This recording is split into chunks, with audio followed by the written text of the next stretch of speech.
ముందుగా అందరికీ ప్రజలందరికీ నమస్కారం.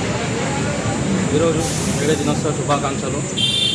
తోటి కార్మిక సోదరులందరికీ మేడే శుభాకాంక్షలు. ఇప్పుడున్న ప్రభుత్వం కాంగ్రెస్ ప్రభుత్వం మా కార్మిక సోదరులు ఏదైనా హెల్త్ కానీ ఏదైనా పింఛన్ లాంటివి కానీ చేయాలని మైనంపల్లి హనుమంతరావుని కానీ రోహిత్ అని కానీ సీఎం రేవంత్ రెడ్డి గారిని కానీ కోరుతున్నాము. తెలంగాణ మేడే శుభాకాంక్షలు. కార్మిక సోదరులందరికీ తెలంగాణ మేడే తరఫున శుభాకాంక్షలు.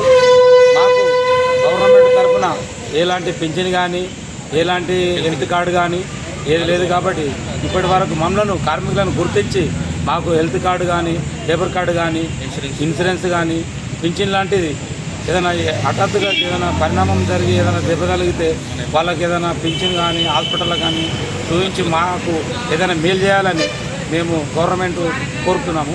అలాగే మా అందరికీ కార్మికులందరికీ 50 సంవత్సరాలు దాటిన వాళ్ళందరికీ పింఛన్ ఇవ్వాలని గవర్నమెంట్ని విజ్ఞప్తి చేస్తున్నాము.